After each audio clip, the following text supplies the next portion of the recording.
Radio Migrante every Sunday night from 9 to 10 p.m. on CHRY 105.5 FM. At magandang gabi po sa mga nakikinig dito sa Radio Migrante sa CHRY 105.5 FM, your leading source for diversity. Maaari nyo rin kami pakinggan sa www.rdo.to/CHRY,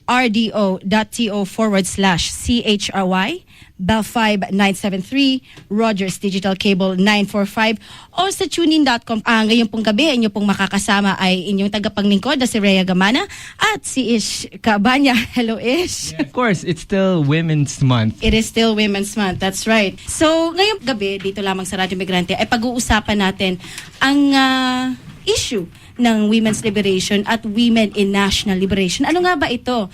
At bakit ito mahalaga sa mga kababaihan sa Pilipinas? Makakasama po natin ngayong gabi ay si Emma Evarica Forte, isa po siyang Executive Director ng Nonoy Librado Development. It's NLDF Incorporated, isa po siyang institusyon at makakasama din po natin si Cirila Anding na nagmumula po sa Union Workers of Osmeña, isa po siyang local union sa Compostela. Live po via phone patch mula po sa Pilipinas. Tayong news-ish ngayong gabi?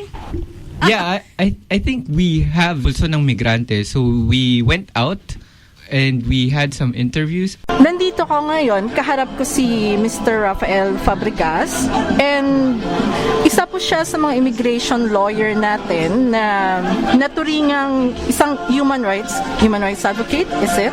Or workers advocate? Ano ang pwede namin describe para makilala ka in the Filipino community, actually, sa Filipino community? Well, sabihin na natin I'm an advocate for what is right. Okay. In what we do, you know, how do we treat people the right way, whether it's caregivers, whether it's workers, whether it's sponsors sponsoring their spouses. I have a very, very strong sense of what is right and what is wrong, and I feel I'm obligated as a lawyer, in my position as a lawyer, to fight for what is always right. Maraming salamat po. Ngayon po ay Women's Month. Ano po yung mensahe ninyo for sa lahat ng kababaihan dito sa Canada, sa Pilipinas, pangkalahatan? Alam nyo, I heard recently that the biggest problem in the world right now is the abuse of women. From Jimmy Carter to Stephen Lewis, all big names, all prominent individuals, all brilliant individuals. I strongly believe that society cannot continue to marginalize half of its people. And so I fully support equality for women in work, in education, in life in general. Again, I feel that it is very wrong to be marginalized. Kasama na dyan yung marginalization of women of color, of ethnic backgrounds. I will, whether I'm a lawyer, when I become a member of parliament, I will always be an advocate for women's rights. I know I'm not a woman. I know I can't say that I know everything that about what women go through, but I will definitely be a supporter of advocacy for women's rights, women's equality. Maraming salamat po, Attorney Rafael Fabregas. Yung tungkol po sa nomination ninyo. Talk about it? Yes, please. Okay.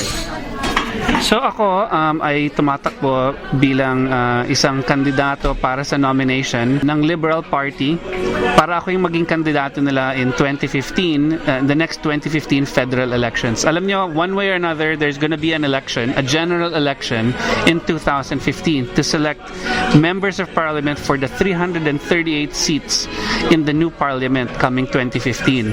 And I want to be one of those members of parliament in the riding of Scarborough Centre.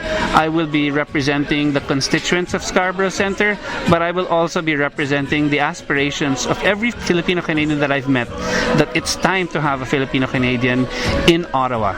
Maraming salamat po ulit. Ibibigay na po namin yung time kay Rhea. Kita-kita po tayo.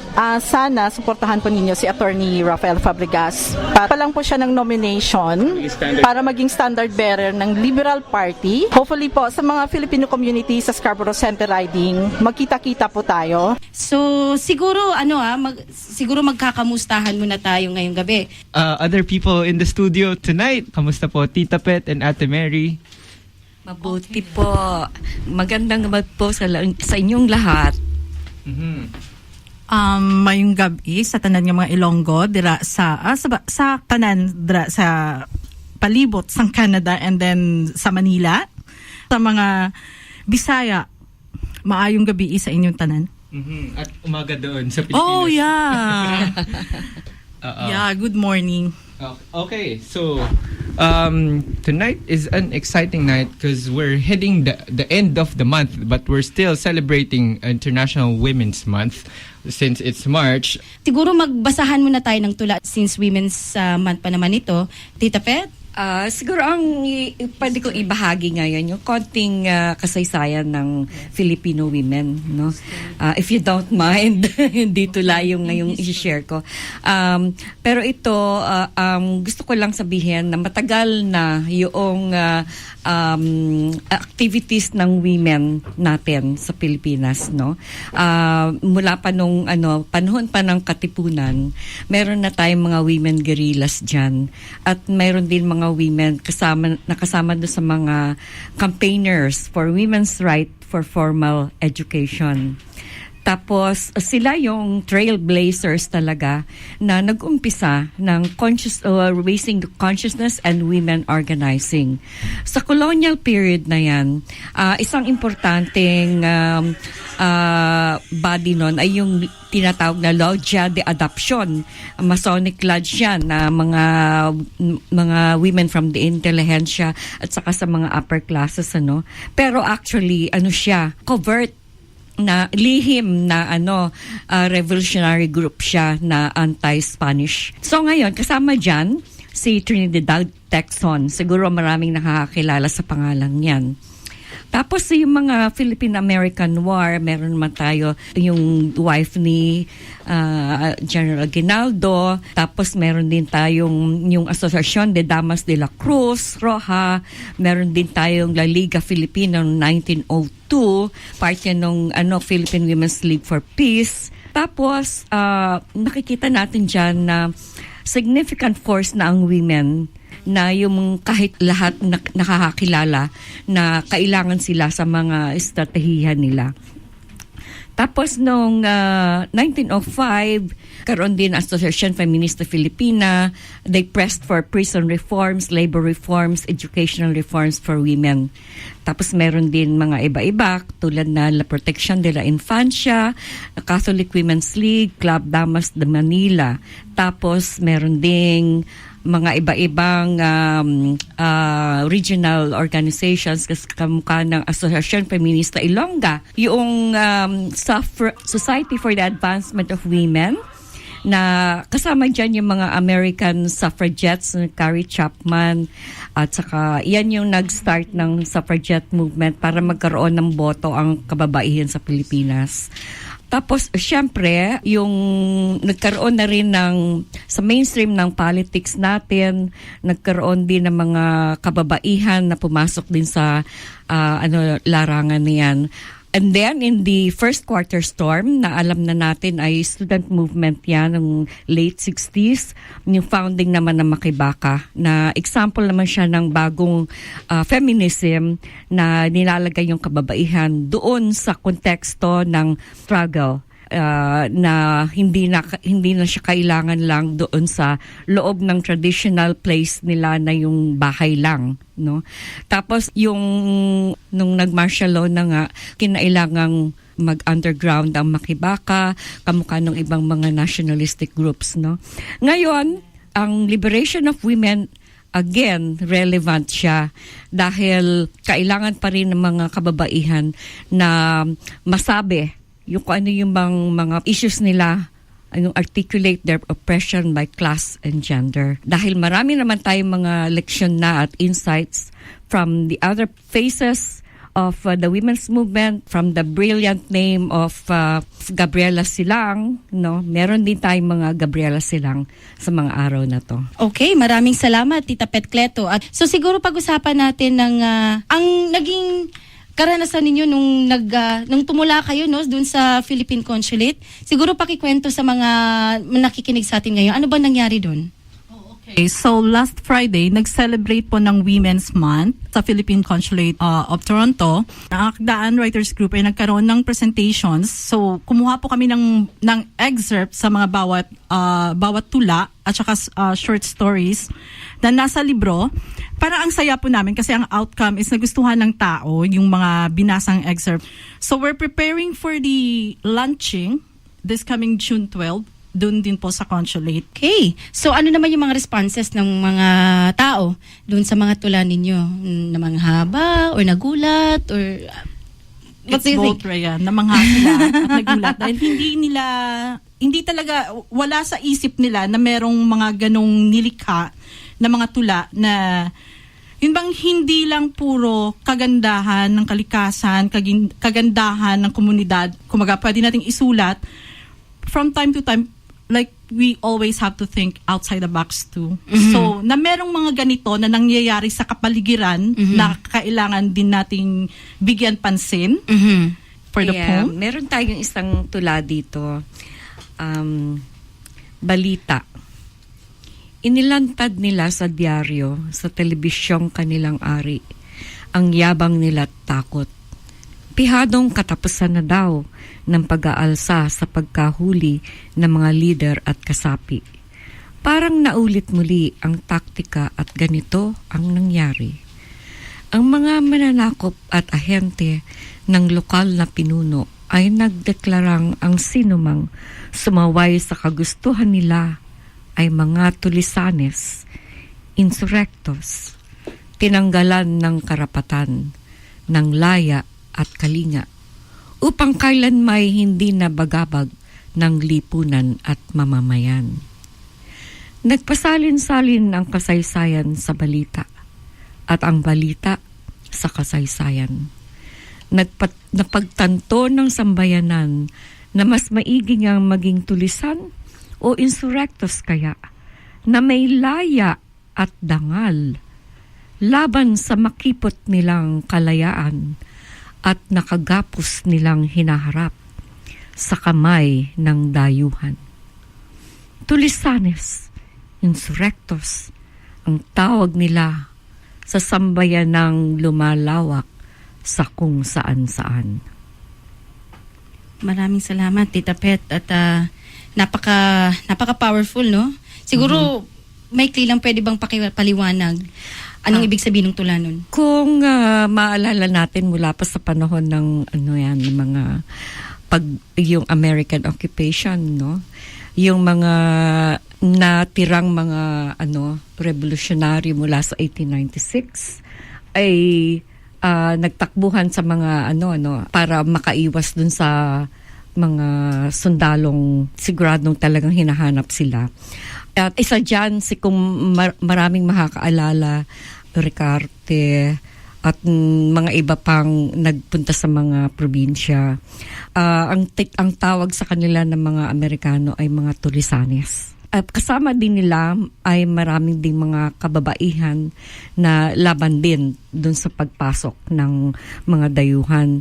Makikita natin dyan na ang ating mga kababaihan ay napasama doon sa mga maraming lumalaban lang para sa kalayaan natin ay natatagurian naman ng ibang ng masamang salita at palagay. Mm-hmm. So, sa tingin nyo, Tita Pet, kasi kayo, no, nasa Gabriela kayo. Ano bang ibig sabihin ng liberation? Women liberation, tsaka lang, kasi nababanggit yung liberation pero women. Bakit ganon? Ano at bakit? Oo.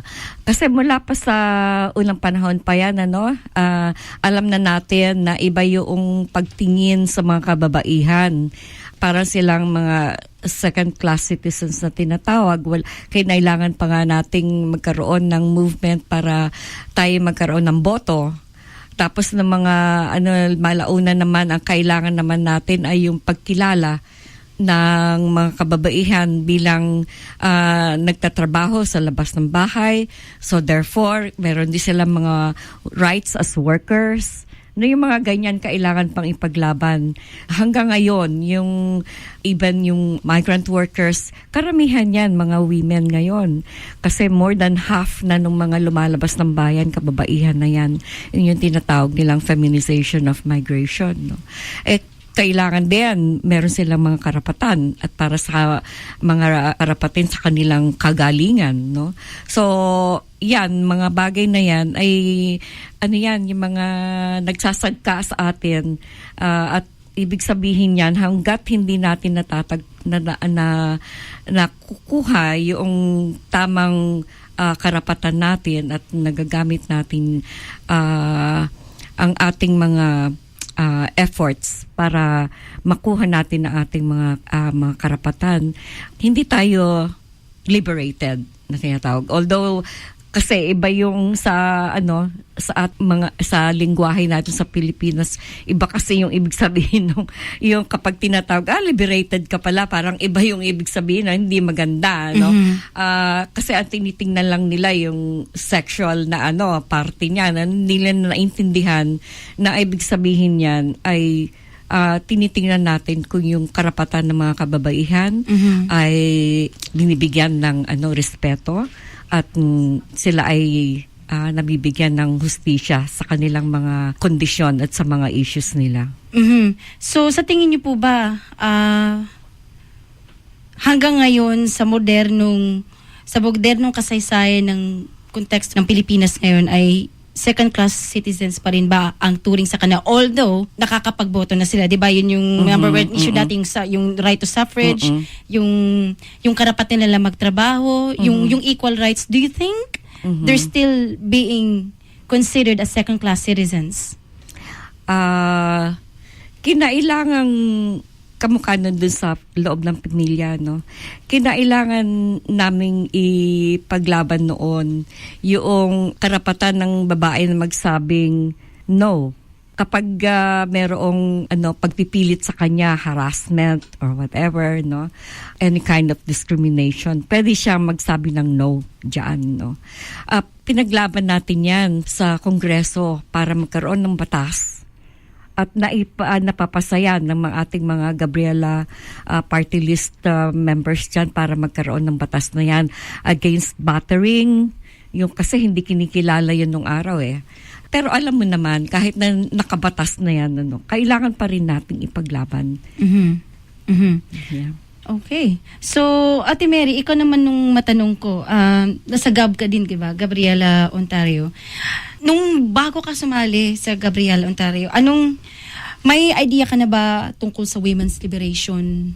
At para sa iyo, sa iyong perspektiba, anong ibig sabihin nito? At sa tingin mo, naniniwala ka bang malaya na ang mga kababaihan mula sa mga, yung sinasabi ni Tita Pet na parang pa rin tinuturing pa rin second class citizens kasi nga kailangan pa rin sumulong ang mga kababaihan na ipaglaban ng kanilang karapatan bilang isang na patas, equal rights lang doon sa mga kalalakihan. So what do you think?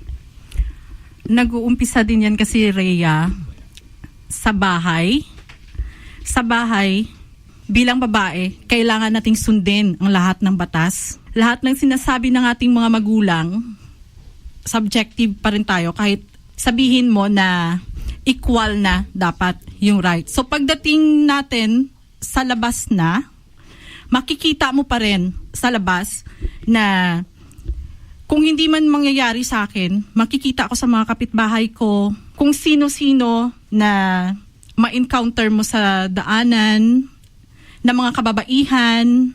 So makikita mo kung bakit itong ginagawa ng bata na to, dapat nasa paaralan to, 'di ba? Yung babae na kabataan, bakit nandito to sa kanto na dapat nasa paaralan to? Pagkatapos, makikita mo pa rin na yung mga kabataan, instead na magpupursu ng schooling nila, mga kababaihan, nandun nagtatrabaho sa palengke o kaya nasa garment factory o kaya kung saan saang trabaho na kung saan ang mga sweldo ay minimum o kung minsan nga mas mababa pa sa minimum.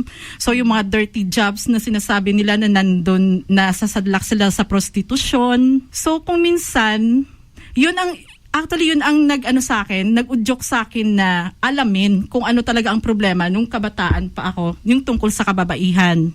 Kasi binabalik nila, hindi na disiplina ng magulang.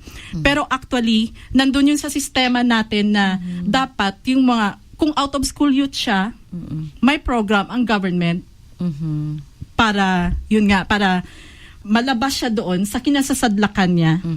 And then, yun nga, nung estudyante pa ako, mahal ang tuition fee.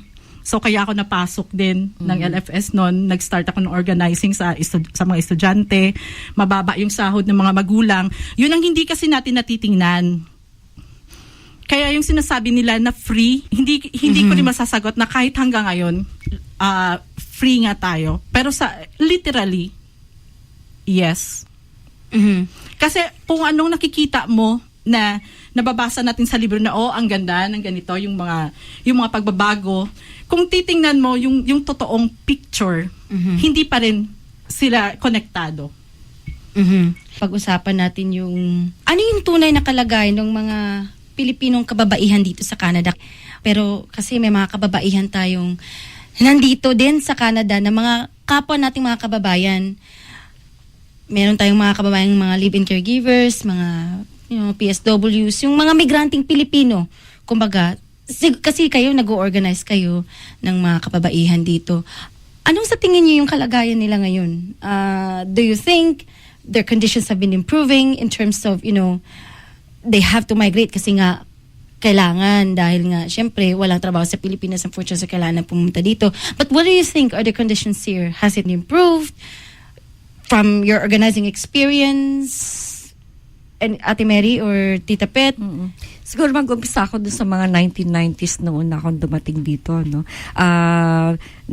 Nakita na namin sa ating community na napakaraming problema ng mga kababaihan dito.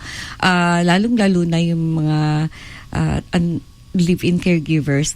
Hindi pa live-in caregiver ang tawag nun foreign domestic program movement pa, ganyan. Tapos ngayon ay noon meron ng problema sa immigration dahil nga yung mga requirements na ganyan na kailangan nilang tuparin may mga problema dahil sinisisante sila nang walang dahilan, kaya kailangan nilang maghanap ng trabaho, ang dami nilang dapat gawin bago makahanap uli ng trabaho, wala silang health services kung wala silang trabaho, tapos marami silang utang, maraming dapat bayaran, no?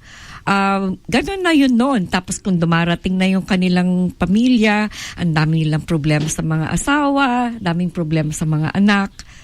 Hanggang ngayon, ganyan pa rin. Na lumalala pa kasi yung mga processing fees at mga kung ano-ano, bayad ng recruitment fees, OWA, ganyan. Ang dami ng nagkakautang sila ng mas marami ngayon kasi mas mataas na yung mga fees. Magkano na yung last na hinihingi sa recruitment fees ngayon? Umaabot na ng $7,000 to $8,000. Oh. Gaano katagal na tatrabahuhin yon bago makuha, right? Tapos kapag ka na, naka-open permit ka na, o kaya nagtatrabaho ka na sa sa labas ng bahay, ano yung mga trabaho na kukuha mo? Yung service work. Ang daming tao na dun sa service work lang. Na kahit na nagkaroon kami ng Coalition for the Defense of Migrant Workers' Rights, nakita na namin yung mga problemang yan at tinulungan namin sila. Pero dumadami pa rin Tapos yung huling kampanya ng migrante tungkol dun sa kay Juana Tejada na naging successful dahil although syempre namatay na si Juana Tejada, pero dun sa kanyang dahil sa kanyang mga efforts at dahil sa mga yung community support lalo na ng migrante na tumulong sa kanya, at saka yung attorney niya si Rafael Fabregas, no, nag-ano sila, nag-change yung laws na naging Juana Tejada law na yung hindi dapat magkaroon ng second medical exam. Pero ano na nangyayari ngayon? May naririnig ka ba, Mary, tungkol dyan sa second medical exam? No, usually meron pa ring mga applications na nagre-request pa rin ng second medical. Although ang sabi daw nila, may option ka na wag mo siyang tuparin. But, everything is about compliance in Canada. Okay. Okay, I think ready na yung guest natin. So pasensya na po sa nangyari. Meron po tayong technical difficulties, unfortunately. Pero live na po via phone patch ang ating guest ngayong gabi na si Emma Ricaforte. Isa po siyang Executive Director ng Nonoy Librado Development Foundation Incorporated at si Cirila Anding, ng isang member ng isang local union sa Compostela Valley Province. So maayong gabi, Ate Emma. Hello, Ria. Good morning. Actually, good morning dito. Yes. Magandang gabi din sa lahat dyan. Magandang gabi. So, pasensya na po at nagkaroon ng technical difficulty. Pero diretso po tayo sa ano natin, no? Women's situation, focus po sa women workers at saka sa urban poor. Ano pong situation natin ngayon dyan sa Pilipinas? Okay. Okay pa. Good evening po ako sa Emma Ricaforte. Sa sistemang sa economic condition ng mga babae in general, especially sa manggagawa at saka sa urban poor, yung problema ng mga manggagawa ay hindi separate ang mga babae. For example, yung security of jobs, yung contractualization issue, at saka yung mga problema sa taas ng mga bilihin. So yung mga babae ngayon, sila yung principal talaga na ng sacrifices dahil sila yung naggawa ng budget sa kusina at saka sa araw-araw na panggastos. So, Tita Pet, I know you have a question that you shared to me, yung Kaya ang KMK ay wala na ba? Kasi ang alam ko nung 1990s meron pang KMK na siya yung women's union. Meron naman kasi we are from Southern Mindanao, specific in Southern Mindanao region. Actually, inumpisahan na namin for the last years, kaya lang siyempre yung ma-priority talaga yung mga unions na in general sector. Pero yung dito naman, yung union natin ng mga babae ay parang active sila masyado. So pero but in general yung specific na KMK, parang although andyan ang organisasyon, hindi natin sabihin hindi masyado active, but andyan rin sila. Okay. Okay. Pwede nyo makausap itong union president namin, para union president ng isang kumpanya, para sila yung maka-explain further yung how they organize women workers sa kanilang kumpanya. Sige po. Okay lang, Maria? Sige po. Okay. Thank you po. This is si Rayla Anding, okay? Okay.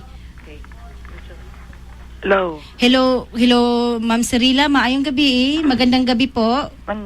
Opo, magandang gabi po. Magandang gabi po. So, matanong po namin kayo, kasi kayo yung union president, no, ng nagkahiusang mamumuo sa Osmeña. So, United Workers sa Osmeña, which is a local union doon sa Sumifru Banana Plantation, doon sa sa Compostela Valley, tama ho ba? Compostela.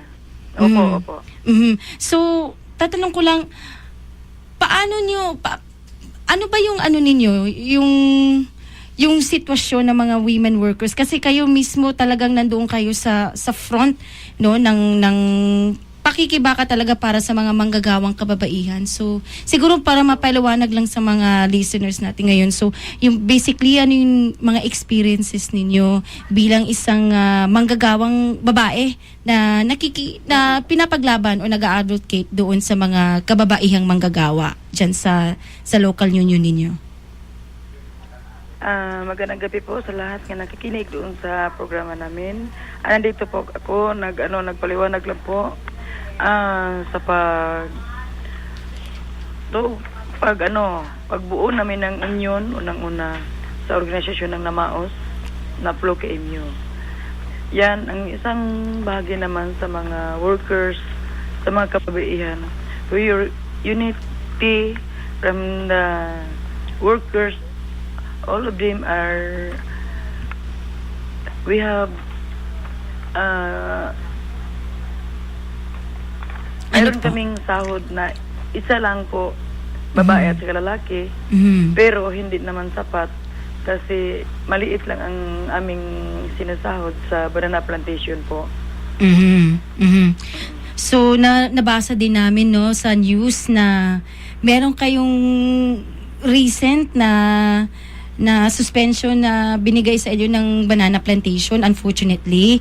Tapos yun nga, nag-file kayo ng grievances, dumaan kayo talaga sa proseso, tapos after that, di ba, nagkaroon kayo ng reinstatement, no? So, pinabalik yung lahat ng mga dahil nga, allegedly, pinagbintangan kayo na kayo raw na mga manggagawa ay tinamper yung mga saging.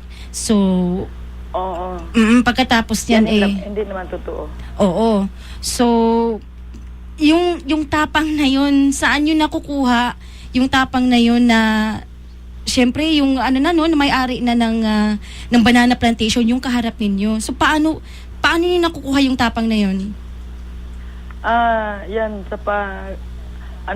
yung mga workers at sa, harapin namin yung problema, idaan namin sa, mayroon kaming proseso. Yung Department of Labor at saka yung NCMB ay isa po ang doon sa Semipro kasi ang Semipro ang nagbintang sa amin. So, mayroon kaming negosasyon. So, ang nangyari ay binigay sa inyo, no? Yung reinstatement, tapos binigay sa inyo yung back wages kasi nga nung nasususpindi kayo, wala kayong sweldo. Tama ho ba? Opo. Tapos, ilan po ang nasa union nyo na nag-strike? Yan, pag hindi naman matuloy ang pag negotiate, yan ang paraan, mag-strike kami lahat. Kasi ang dami namang local unions dito sa Compostela, mayroong 5 ka local union. So magtulong-tulong kami lahat. Yan ang paraan para mabuo namin lahat ang aming mga hinihingi doon sa kumpanyang ito. So siguro pag-usapan natin yung ano ba sa Tagalog yung liberation, Tita Pet? Paglaya. Oo. Paglaya. Siguro pag-usapan natin yung paglaya ng mga manggagawang kababaihan. Ma'am, sa tingin niyo, ano po yung sa tingin ninyo, sa inyong perspektiba, ang paglaya ng mga kababaihan doon sa sektor ng mga manggagawa at saka ng nasa sa urban poor sector? Siguro po kung pwedeng may paliwanag niyo sa mga nakikinig sa atin. Ang paglaya, yan ang kasi ang isang kumpanya, sila naman ang naghawak doon sa unang-una yung sahod. Hindi binigay lahat ang nandoon sa implementar yun sa gobyerno. Pag hindi naman ibinigay sa mga workers, kaming lahat, babae at saka lalaki, magtulong-tulong po kami. Kasi yan ang paraan for unity, for the workers. Yan ang paraan para makamtan namin lahat yung mga mayroon kaming ibinuo na isang programa kasi kami lahat nandoon kami sa plantation naman ng Semipro. Mayroon kaming kalayaan, kami ay isang sumusunod sila sa paghingi namin kasi nandyan na ipinatupad niya sa collective bargaining gobyerno. Mas marami po bang mga kababaihan dyan sa inyong union? Opo.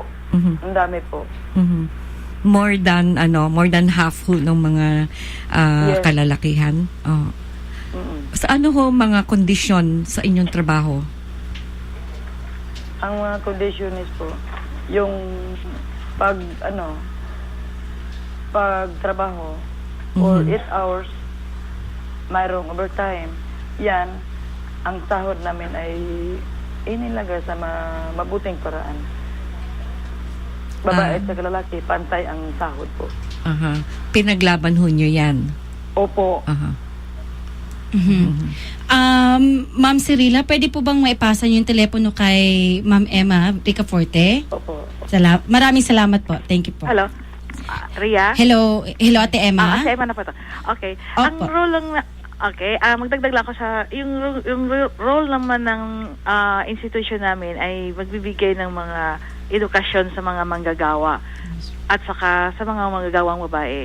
Kami yung mabigay ng mga women orientation at saka yung paralegal trainings at saka yung ibang mga education, mga situationers para sa pagdagdag ng kanilang mga kaalaman din ng mga manggagawa.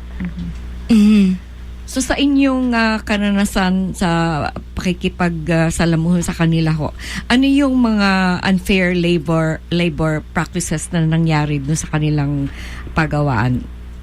Okay. Yung the classic example ay kinari sa kanilang yung mga labor standards, ang kanilang kampanya ay walang parang yung quote-unquote na hindi para women friendly ba, kasi usually may mga lactating mothers. So dapat yung kumpanya ay dapat may rooms na talaga doon para doon sa magpaano ng mga lactate, yung magpaano ng mga bata. Magpasuso. Ang nangyari sa kanila, kailangan pa nilang uuwi sila para mag-feed ng mga kanilang anak. At saka yung isa doon, yung sa isang research na kinandak namin 2 years ago, mahirap man isabi natin, pero ano na lang namin na kanari, pag may applicants ka with 5 kayong babae at saka 10 lalaki, siyempre ang i-prior nila yung mga lalaki. At saka yung sa mga promotions naman, yung unang mapromote talaga yung mga lalaki. So unlikely po, kaya yung pagtayo ng union nila, ito si Cirila naman talaga, yung union president, parang biglang nagbago yung sistema, yung babae at saka lalaki. So yung sinabi niyang may sahod, parang sa kanilang CBA negotiation, pantay na sila lahat. Kung anong sweldo ng lalaki, ayun na yung sweldo ng babae. At saka yung ibang mga benefits. So gaano katagal pong pinaglaban yon? Ay, matagal. So, nang buo yung union nila, after nabuo ng yung mag-negotiations, mga 3 to mga 9 years. 9 years. Oh Bago yan, ano na yung mga benefits ng CBA. Paano naman ho yung health conditions ng mga women workers? Yun ang kasi yung ito kasi yung Sumitomo is Japan yan. Okay. May Stanfilco din. Yung example, yung magbigay kami sa Stanfilco, alam mo yung mga pregnant women doon, pag malaman kang nag-apply ka na buntis ka, hindi ka nila i-accept. Parang may strict sila doon pag pregnant women. At saka yung unwed women. Kasi dito sa Philippines, di ba, may Magna Carta for Women na na-approve dito sa ating sa ating balaod. Kaya lang hindi iyan gina-follow talaga.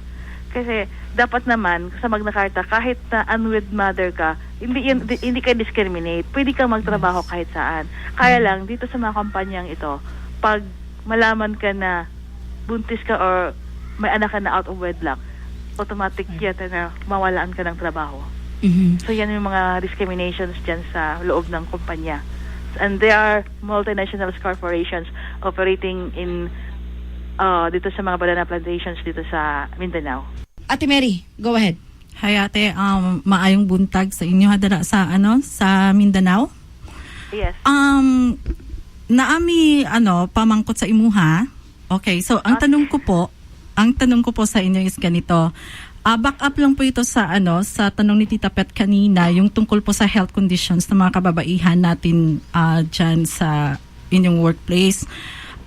Unsa man ang ilahang ginagamit nga mga yung parang protection sa ilahang nga mga kaugalingon para ma-ensure na healthy at the same time po healthy pa rin po sila, at yung kung ano yung mga health benefits na nakukuha nila sa company. Pwede po bang sagutin po ninyo? Okay. I think pwede na kong ma-direct na lang sa kanila kasi parang sila yung direct ng kampanya, ha. Although may PhilHealth sila, pero tingnan natin kung binayaran ba ng kampanya ang kanilang PhilHealth. Health situation. Okay. Hello. Okay po. Hello, ma'am. Okay. Okay po. Hello. Pag sinasabi natin yung pag-uusapan po natin yung health and safety po dun sa sa mga workers, meron po ba silang, maging specific na lang ako, meron po ba silang mga personal protective equipment na ginagamit para maprotektahan po sila sa mga chemical o kung ano-ano pa po na mga kumbaga sakit na Safety gadget. Opo, yung mga safety gadgets po kung provided ng company at kung trained po sila. Opo, mayroon po yung mga mask at saka yung guantes at saka yung apron. Mayroon ron. Nagbigay sila ng mga safety gadget.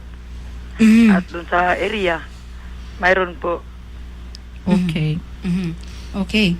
So, pero ano naman, in terms of health and safety, protektado ba kayo? Kasi banana plantation yan, di ba? Yes. May chemical Opo. na involved. Chemicals. Oo. Protektado po ba kayo ng kumpanya? Yung pag-protect ng mga doon lang sa safety gadget po ang ginawa nila ng pagbigay ng mga yung mga guantes at saka yung mga mask. Yan lang ang binigay sa amin. Doon sa sa health, yung mga karanasan namin, yung PhilHealth, hindi naman kami kasi iba naman ang aming situation. Wala kaming PhilHealth. Okay. Wala. Bakit po? Kung may PhilHealth kayo, sino nagbibigay nun? Yung kumpanya ba o yung gobyerno? Yung aming growers po. Kasi growers naman ang aming employer. Growers ang inyong employer, pero under ito ng Sumiko. Sumipro. Sumipro. Ang sa Sumipro po ay yung produkto naman ang binili naman yung boxes. Hindi naman sila ang sa mga workers. Kasi yung growers naghingi naman lang yung labor support. Yan ang binigay sa Sumipro. So kung kasi ang alam ko kuminsan yung fertilizer by by air. Yung ini-spray nila mula sa mga helicopter. Nasaan po kayo noon kapag nag-spray sila? Doon kami doon sa parking area. So wala kayo sa hindi kayo na-sprayan? Opo, hindi po. Hindi naman. Okay. So so yung kalusugan ninyo okay naman, hindi siya protektado kayo doon. Mayroon po na na namatay doon sa nagtrabaho pa po. Doon ang iba okay lang man ang sino po yung namatay? Yung membro namin sa packing plant. Ano ho ang nangyari sa kanya? May colon cancer po. May relasyon ho kaya sa kanyang pagtatrabaho? Akala ko mayroon po. Pero siguro mayroong na sa iba po nga paraan yung umiinom ng mga alak. Ganon. Yan Oo. po. So, ano pa yung ibang mga issues ninyo na bilang kababaihan? May mga ibang problema po kayo?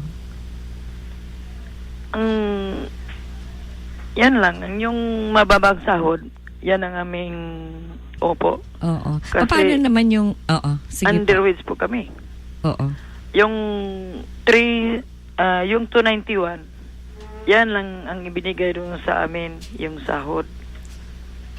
291 Hindi per naman hour? sapat yan para sa sa pangpamilyang panggastusin. Kasi yan mayroon kaming mga anak na nag-eskwela, mayroon kaming bayarang bahay at saka yung electricity, pagkain pa. Kulang po. Kasi yung mga kababaihan, nagtatrabaho po para makatulong sa kanilang panggastos sa pamilya. Ma'am Cirila, matatapos na po yung programa natin. Isang tanong po, maikling sagot lang po. Ano po ang kailangan pang gawin ng mga kababaihang manggagawang Pilipino sa bansang Pilipinas upang maisulong ang inyong karapatan bilang mga babae in general? Ang isang tanong ko po ay ang paglunsad ng unity for progress. Yan ang isang pagkaisa. Dahil hindi kita magtulong-tulong sa pag-protector ng ating mga kababayang Pilipino kay sa isa naman at saka yung mga kababaihan po.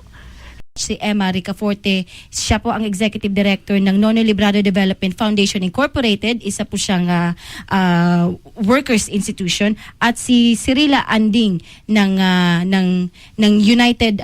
United Workers sa Osmeña, isa pong local union po sa Compostela Valley Province na nakabase po doon sa Sumipru Banana Plantation sa nasabing probinsya. So, bago tayo magtapos ay meron po announcements. Ipi-play natin on air. So, Alberta is home for over 100,000 Filipinos. The Filipino community continues to grow through the Canadian government's Temporary Foreign Workers Program. Despite the sheer number of Filipinos in the province, services from the Philippine consulates are poor and inadequate. We need a permanent consular office in Alberta to serve our growing community. Join our campaign to have a consular office in Alberta. For more information, email us at migrantealberta@gmail.com or find us on Facebook at Alberta Consul. ito po nagtatapos ng programa ng Radyo Migrante sa CHRY 105.5 FM, your leading source for diversity. Maraming salamat po sa inyong pakikinig.